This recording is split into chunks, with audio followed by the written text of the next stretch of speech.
Guys, so we're back to our regular programming. Okay, enough of the attention to the salty haters. I exposed what I needed to expose. There it is. It's for the records. Now let's get back to our regular videos, to our regular business. All right, so a lot of people have been asking me, excuse me, on a Facebook and on the forums. I have Sony 900e. Well, to be correct, it's Sony X900e XPR model. And please, can you tell me what is your best universal picture settings for PlayStation 4 Pro? So what I'm going to try to do here, remember, I'm giving you an HDR PlayStation 4 Pro universal picture settings because there's a lot of games on PlayStation 4 Pro that supports HDR. So you'll be most likely playing a bunch of HDR games on the PlayStation 4 Pro to begin with. So what I'm going to try to do here, I'm going to try to give you guys my picture settings. Okay, so let's get right into it. And yes, this video, it's being recorded in native 4K. All right, so I'm using a Wipeout Omega HD collection as an example of that. Okay, so let's get right into it and let me show you what I'm basically using here. So let's go ahead and let's do this.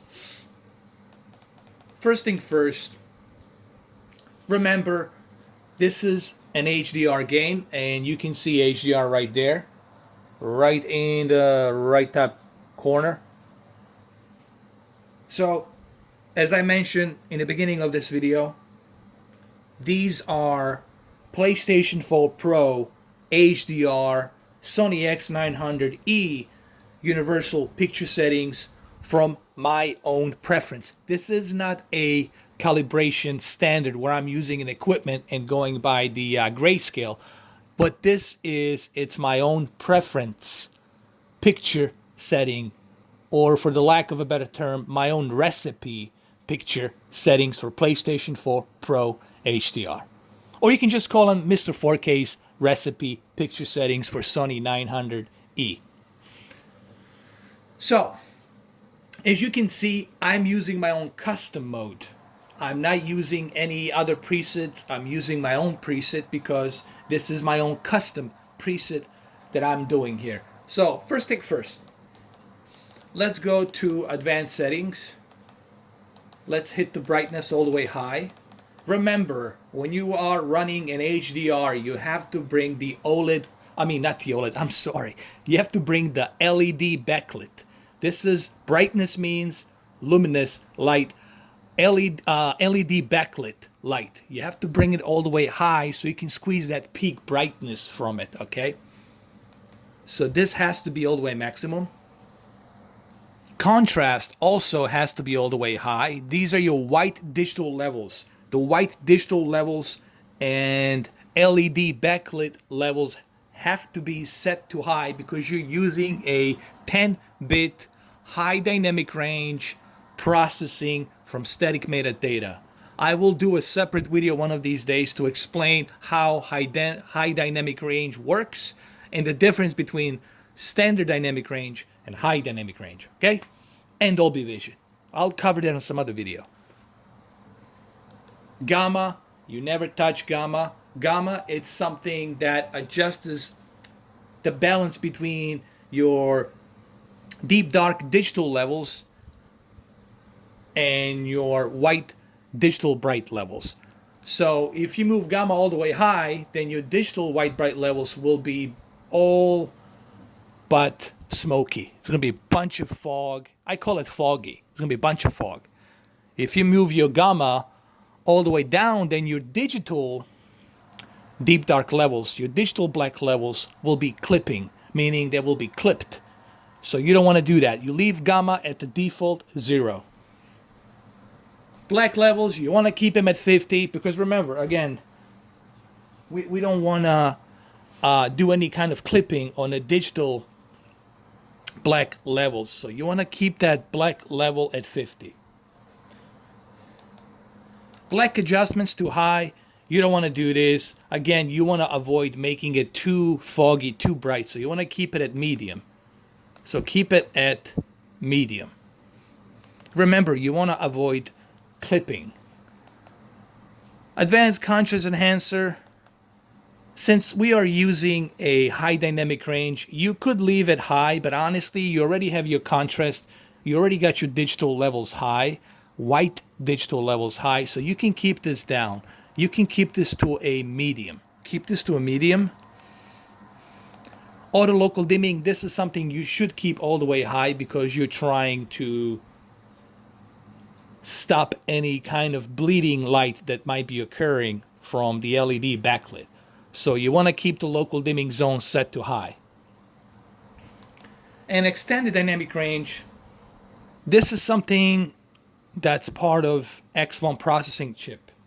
And the reason I say you leave this at high, because you want to make sure that this processing chip equalizes the balance between your deep dark digital levels and your white bright contrast levels. So that's what that does. So keep it at high. Now let's go into a color. For HDR, PlayStation 4 Pro, picture settings, this is no brainer. You want to have color at 50. This applies to all of the televisions that use HDR. You already have 10-bit television. You already have full white color gamut. You do not want to oversaturate that color. Okay? So you want to stay within 50. Stay in the middle. Leave the color at 50 because you are using an HDR. Okay, so you already have that white color gamut. Leave that sucker at 50. Color temperature tone. Well, you got two different types. You got cold and you got yellow. Cold, it's blue. But if you leave it at blue, everything will look gray and pale. If you leave it at warm, everything will look too yellow. The expert one, it's the combination of both, but it stays in a middle balanced level tone of color. So what the expert one is, it's the spectrum tone of color that is left in the middle between the blue, cold, and yellow sepia warm.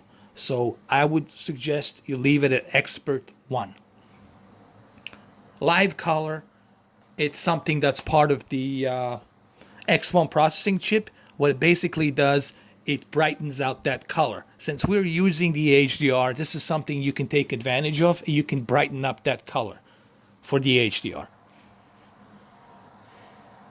Now, right here, you're going to see something interesting because I only have 2 minutes left. Sharpness has to be at 0, guys. Why at 0? Because you already have 8.3 million pixel. The detail, it's as sharp as it can be with 8.3 million pixels. Leave the sharpness at 0. This is not that important. This is just a filter that comes in with the X1 processing chip. This filter resolution, what it does, it avoids any type of noise that might be coming from digital scramble signals. So this is not that important, but you can leave it at maximum if you like. Same thing here, all of these, I leave it at high because when I switch to my cable, if there's any kind of digital noise scramble signals coming up, you can use these filters to avoid that. Motion flow, honestly, even though Sony has a really good motion flow, but I would totally stay away from motion flow. Motion flow is just something you want to use for live sports, for sports in period. That's all you want to use it for. But for the games and movies, I would stay away from motion flow. Now, this right here, it's no-brainer. Your video options, they should all be set to automatic. Let the television communicate with your device with HDMI 2.1 and let it find out what's the best video range, what's the best HDR mode, and what's the best chroma, upsampling, color space. So leave everything on automatic. So that's pretty much it, guys. That's all I have for you right now. These are my recommended settings. This is what I'm using, and you can apply these settings for all of your PlayStation 4 Pro HDR games. There you have it, guys. Write it down, grab a pen and pencil.